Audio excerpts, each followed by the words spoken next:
द्रौपदी, आकर मेरी गंगा में बैठो। आओ!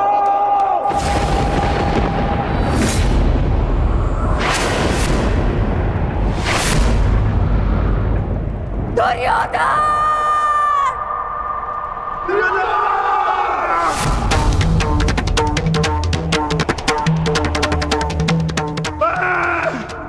पांडुपुत्र भीम, यह प्रतिज्ञा लेता हूं कि मैं तुम्हें ऐसी मृत्यु दूंगा कि संपूर्ण भूमि सदियों तक कांप उठेगी। मैं तुम्हारी यही जंगल तोड़कर तुम्हारा प्राण ले लूंगा दुर्योधन। ये मेरा प्राण है, ये मेरा प्राण है, ये मेरा प्राण है।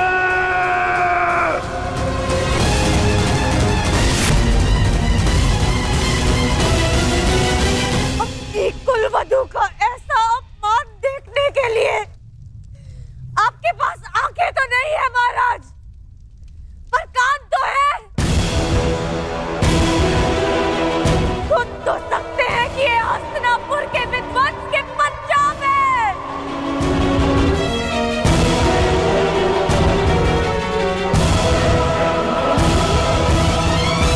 इस समय मैं कुछ नहीं कर सकता पांचाली। तुम दुर्योधन की दासी हो और तुम्हें उसकी आज्ञा का पालन करना होगा।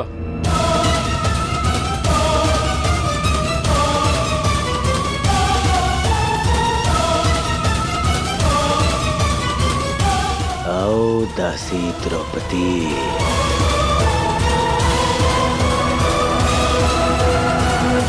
अपने स्वामी की आज्ञा का पालन करो। आओ। मैं यज्ञ की अग्नि से जन्मी यज्ञ सेनी हूं दुर्योधन, और अग्नि की ताप को बांधा नहीं जा सकता।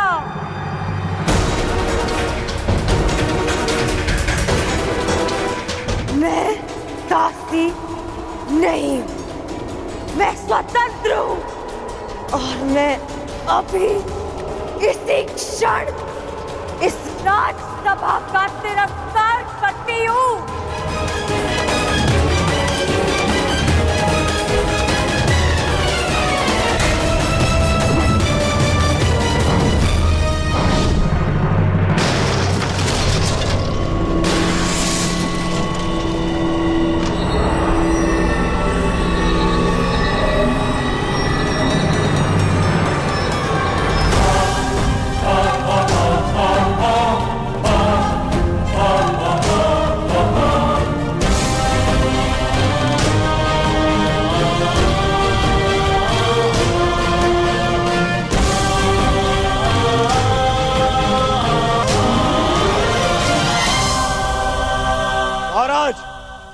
ये दासी आपका और मेरा अपमान करके इस सभा से जा रही है। क्या इसे दंड देने का अधिकार है मुझे? द्रौपदी, यदि तुमने दुर्योधन की आज्ञा नहीं मानी तो तुम दंड की पात्र होगी।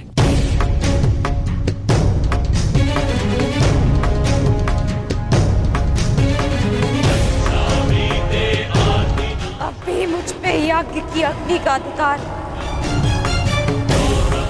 अभी मुझ पर मेरे पिता का अधिकार है। पांडव भले ही अपनी पत्नी को हार गए हो, परंतु द्रौपदी अब भी स्वतंत्र है।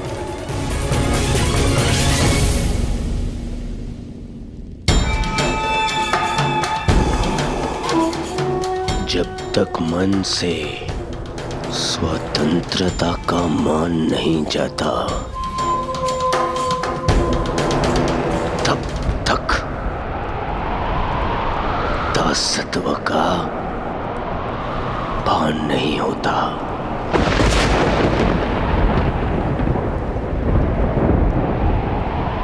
तो फिर छीन लो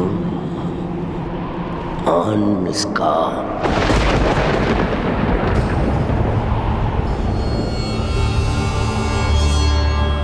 वस्त्र हरण करो इस दासी का।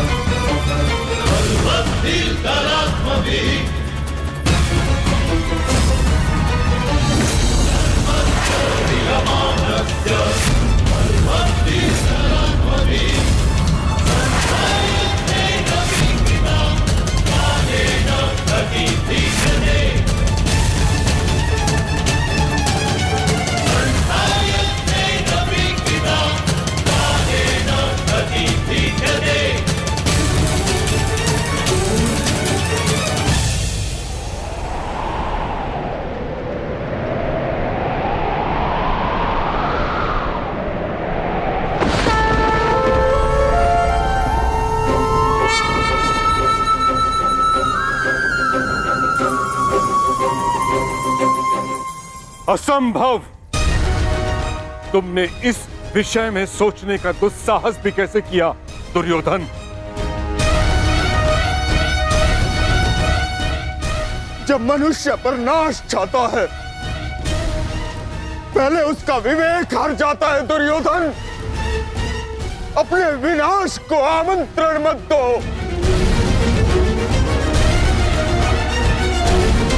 महामंत्री ठीक कह रहे हैं, ऐसा अनर्थ मत करो, मत करो।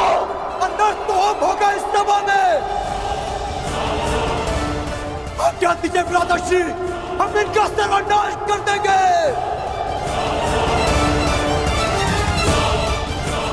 हाँ ज्येष्ठ, गुरुकुल में हुए इस पाप का कलंक मैं अभी यही कौरवों के रक्त से धोऊंगा। हाँ ज्येष्ठ, या तो हमारे प्राण ले लीजिए या फिर हमें इनके प्राण लेने की आज्ञा दीजिए। मौन रहो दास। दास हो ना? क्या तुम दास नहीं? क्या ये दासी नहीं? और एक दासी को दंड देने का अधिकार है कि नहीं मुझे? ये अधिकार नहीं है। दासी हो या शत्रु, एक स्त्री का मान भंग नहीं किया जा सकता।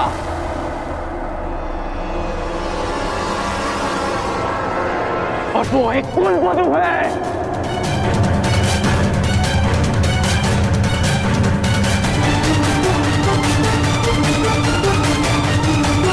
अरे ये कुलवधू नहीं, ये नगरवधू है। नगरवधू है कौन?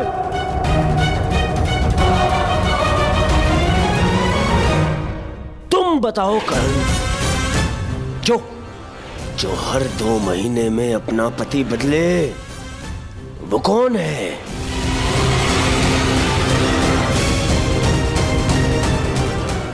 जो स्त्री 5-5 के साथ शयन करे, उसे क्या कहा जाता है?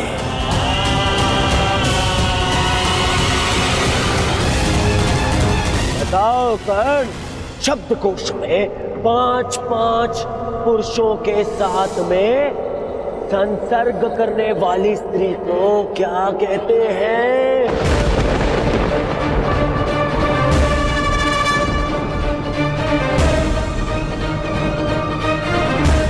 कर्ण,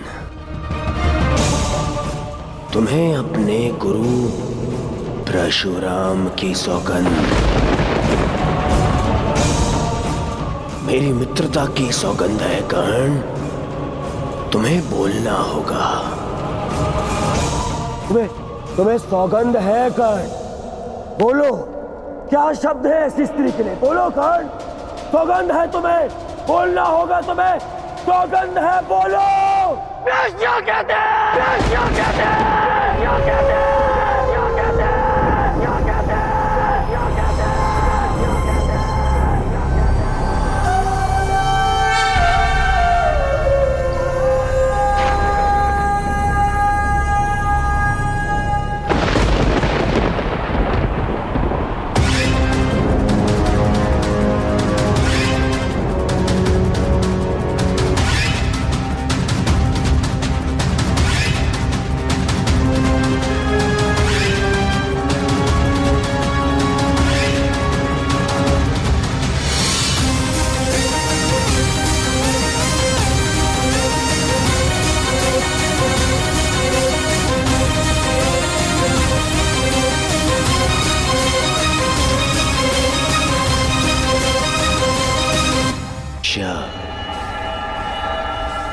अकेले में वस्त्र उतारे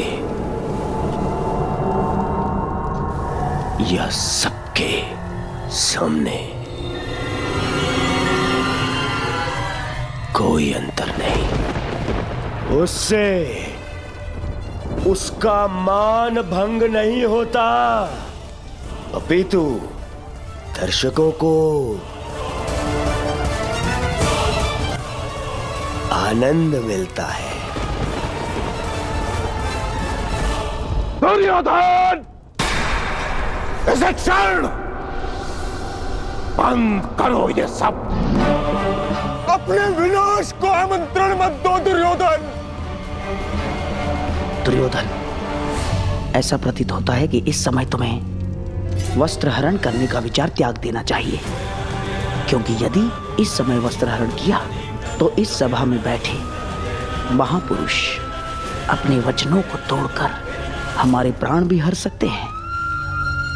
इस दासी के वस्त्र हरण से पूर्व तुम्हें इन वीरों का शस्त्र हरण कर लेना चाहिए। ठीक है मामा श्री।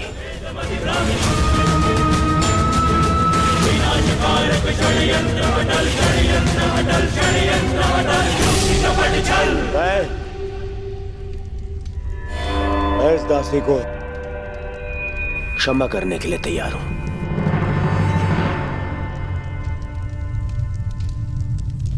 परंतु एक स्थिति में कि यहां बैठे सभी स्वतंत्र वीर मेरे समक्ष अपनी सेवा स्वीकार करेंगे।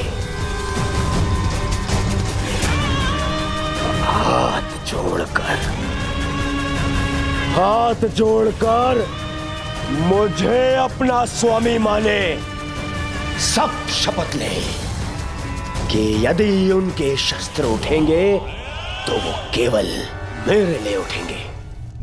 यदि स्वीकार है तभी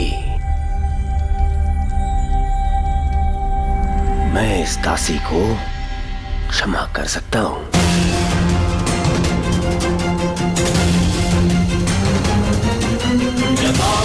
मुझे स्वीकार है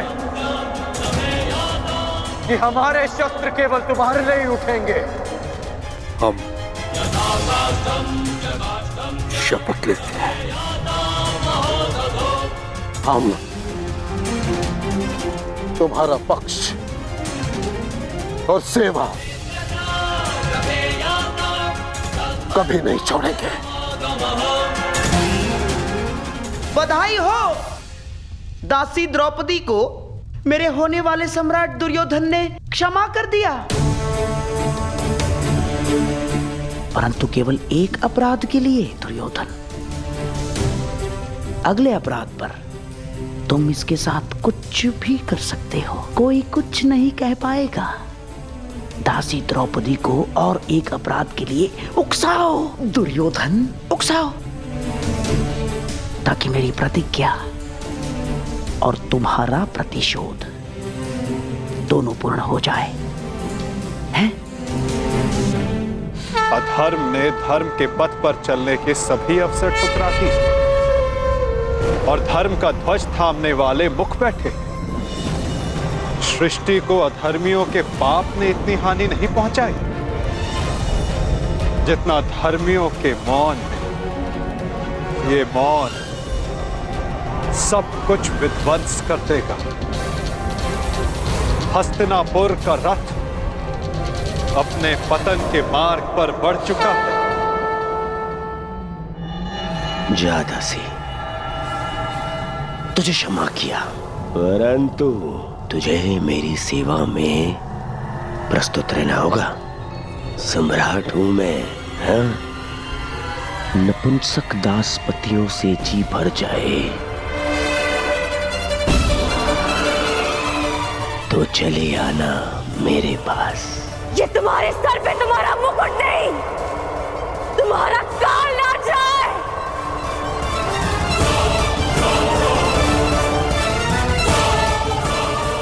नीच!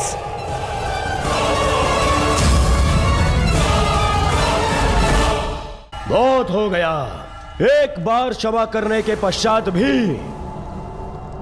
इस दासी ने वो दंडता दिखाई है। अब मैं इसे क्षमा नहीं कर सकता। इस दासी का घमंड हरना होगा। आगे बढ़ो दुशासन और वस्त्र हरण करो इस दासी द्रौपदी का।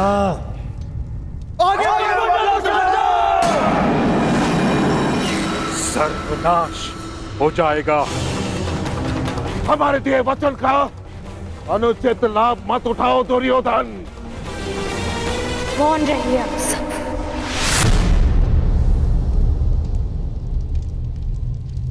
क्योंकि आप सब में से किसी में वो क्षमता ही नहीं है। अरे बंधे रहिए अपने अपने धर्म के खूंटे से। वो कैसा धर्म जो आपकी शक्ति को आपकी निर्बलता बना दे। मुझे ऐसे धर्म से अपना मान बचाने की कोई आशा नहीं। जिन्हें बड़ा माना वो सब तो अपने अपने धर्म से बंधे। जिन्हें पति स्वीकार किया उदास बन गए। आप सब मेरा रक्षण नहीं कर पाएंगे और मेरी सहायता वो ही करेगा जो सबसे बड़ा है और ये सारा संसार जिसका दास है।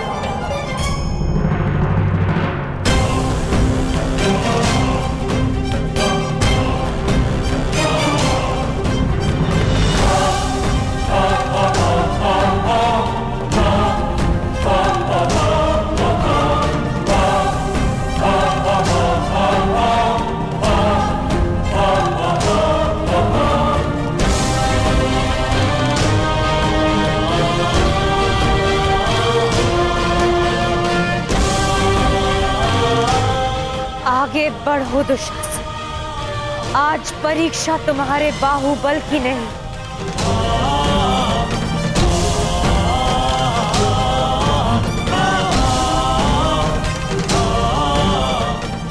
मेरी आस्था की है।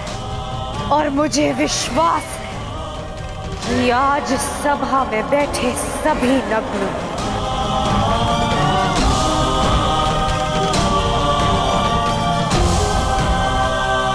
और द्रौपदी की रक्षा करने आप स्वयं आएंगे गोविंद।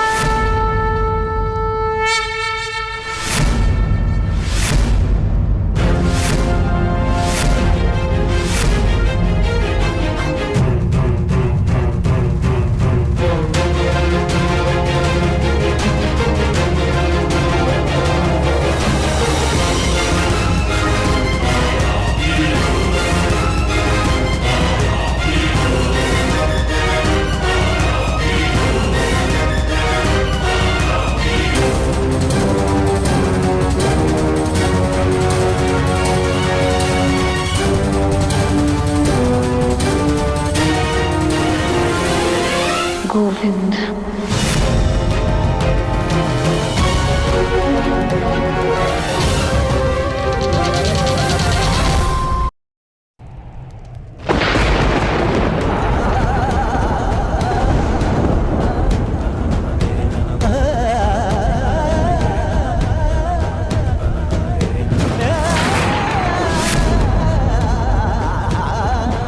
गोविंद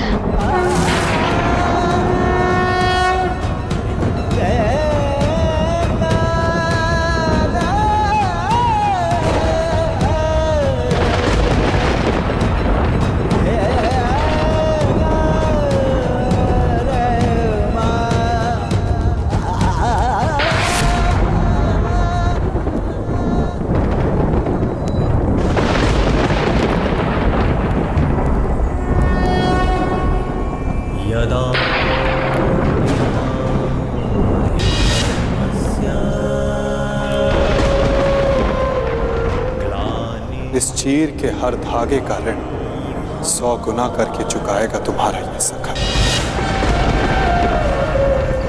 अभ्युत्थानम् अधर्मस्य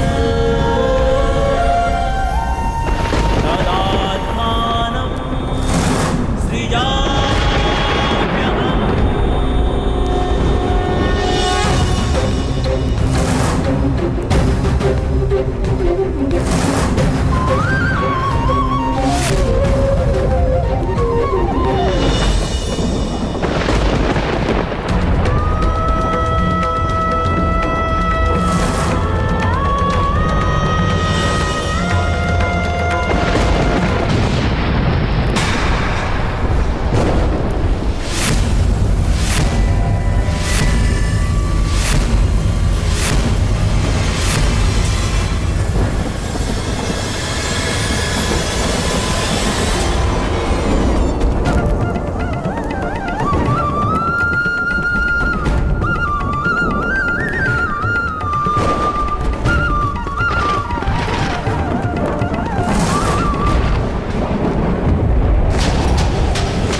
अनुज,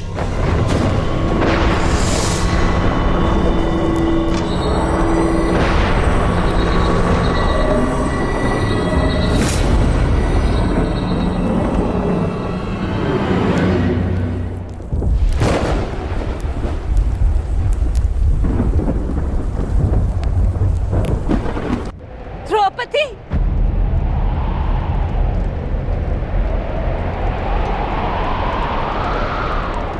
पुत्री द्रौपदी,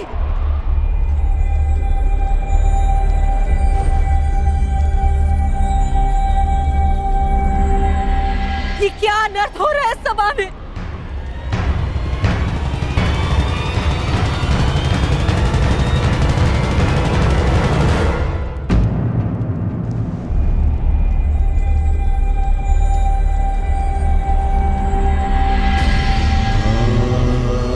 मेरे निकट मत आइएगा माताश्री,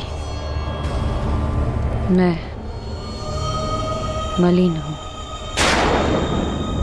नहीं नहीं पुत्री, मेरी पुत्र वधु मलिन नहीं हो सकती। मैं आपकी पुत्र वधु नहीं, ना ही कुरुवंश की कुलवधु।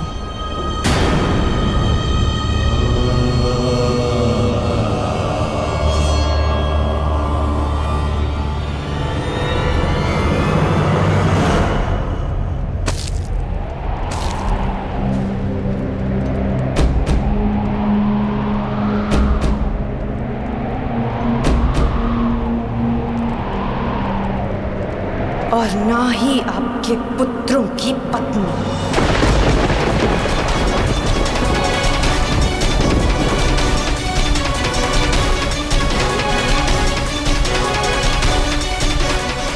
मैं एक जीता जागता शव हूं, शव।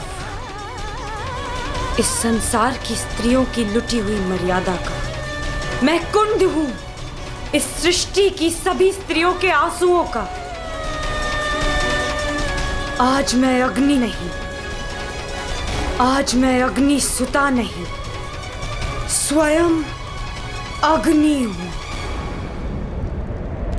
इस मूक मौन सभा के शमशान में जलते हुए नारी के मान के चिता की अग्नि हूं मैं, जो सब कुछ भस्म कर देगी, सब कुछ नाश कर देगी।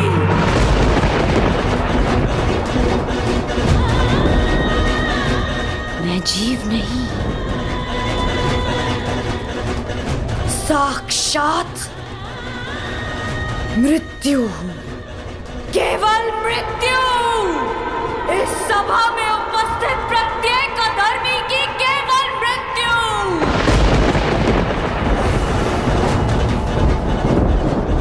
जो इस नग्न सभा में विनाश का नग्न नृत्य करेगी, जो सभा मेरा अपमान देखकर मौन रही, वो सदा के लिए मौन रह जाएगी।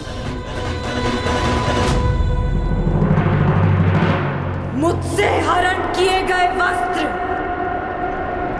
इस सभा में सभी के शव वस्त्र बनेंगे। जिसने मेरे अपमान पर अट्टहास किया, उन सबकी मृत्यु पर ऐसा विलाप होगा कि संसार युगों तक स्मरण रखेगा।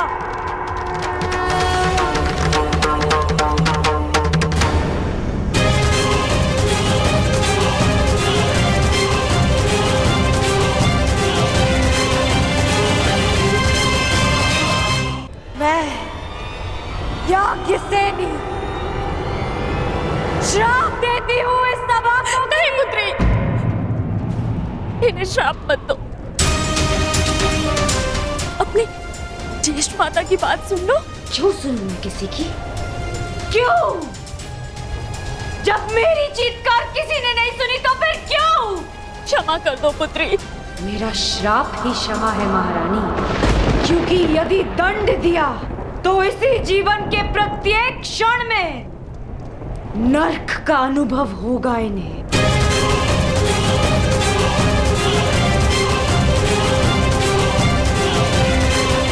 ठीक कहा पुत्री पांचाली।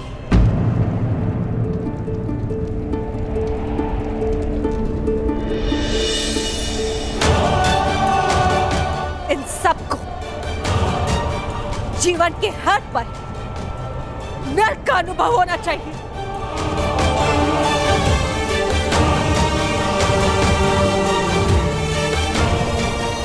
हस्तिनापुर के रक्षकों के मध्य, हस्तिनापुर के आचार्यों के रहते, संसार के सबसे बड़ी नीतिवानों के मध्य यह नर्क कैसे हुआ? मैं आपसे पूछती महामंत्री, हस्तिनापुर में अंधे युग का प्रारंभ कैसे हुआ? क्यों नहीं आपने इच्छा मृत्यु मांग ली ताजश्री? और आपने क्यों नहीं अपने ही वाणों से अपने हृदय को भेद लिया द्रोणाचार्य?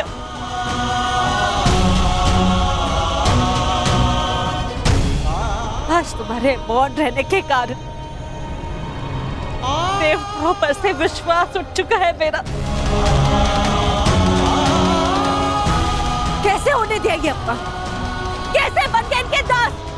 कैसे? मैं द्वारका से कृष्ण की नारायणी सेना लेकर आऊंगी और बलराम के बल से विनाश कर दूंगी इसका।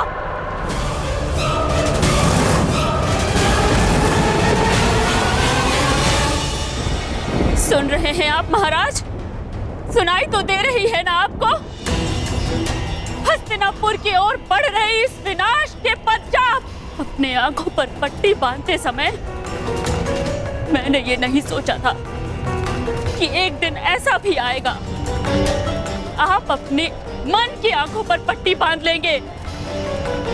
अगर थोड़ी सी भी लज्जा शेष है आप में तो कुछ कीजिए। इस ज्वालामुखी को फटने से रोक लीजिए महाराज। आज निश्चित रूप से ही हस्तिनापुर लज्जित हुआ है। पांचाली पुत्री, मैं तुम्हें वर देता हूं, तुम जो चाहोगी वैसा ही होगा। क्या चाहती हो पुत्री, मांगो, मेरा वचन है तुम्हें। एक स्त्री के लिए उसका मान सबसे बड़ा होता है, और इस सभा में पहले उससे उसका सब कुछ छीन लिया, और अब ये प्रस्ताव रख रहे हैं कि जो वर मांगोगी मांग लो। अब मैं मांगूंगी नहीं, दूंगी, श्राप दूंगी। मैं याज्ञसेनी इस गुरुकुल को श्राप देती हूँ कि क्षमा करो, मेरे मूर्ख पुत्रों को श्राप देकर उनका त्राण मत करो। तुम्हें जो चाहिए वो मांगो, परंतु श्राप मत दो। मुझसे जो छीना गया वो मुझे कोई नहीं लौटा सकता, परंतु इस अधर्मी खेल में मेरे पतियों से जो छीना गया वो उन्हें लौटा दीजिए।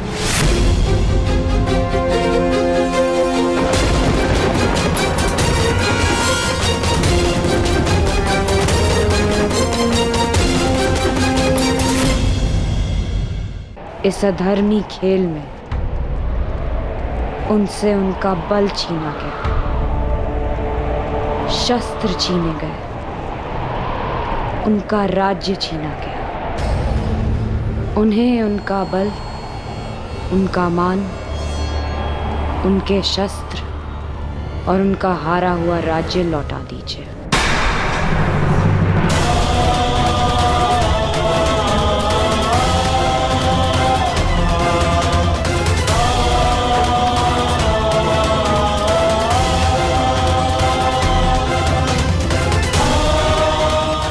वाह, अब भी मौन है सब। और आप कह रहे थे दिया, जो तुमने मांगा दिया।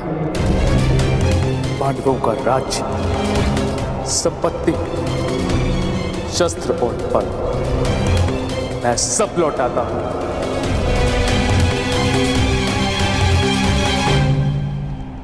हे पिताश्री, मेरी जीती हुई संपत्ति को लौटाने का अधिकार आपको नहीं है पिताश्री।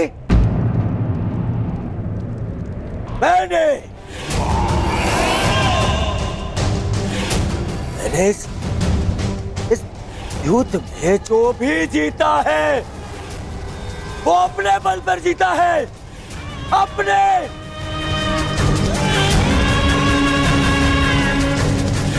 बिना छल के जीता है, बिना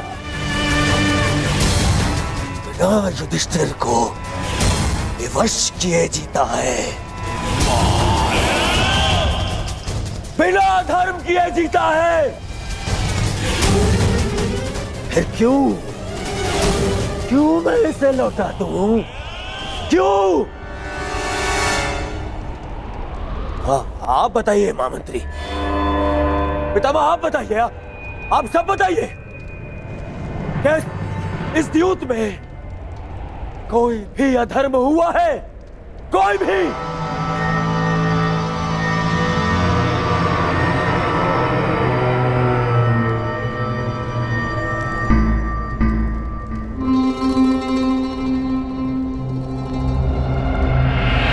फिर से मौन हो गए सब। अधर्म सामने खड़ा होके पूछ रहा है कि उसने क्या अधर्म किया, और सब फिर से मौन। इस सभा में इतना सब कुछ हो जाने के बाद भी आप सब मौन है।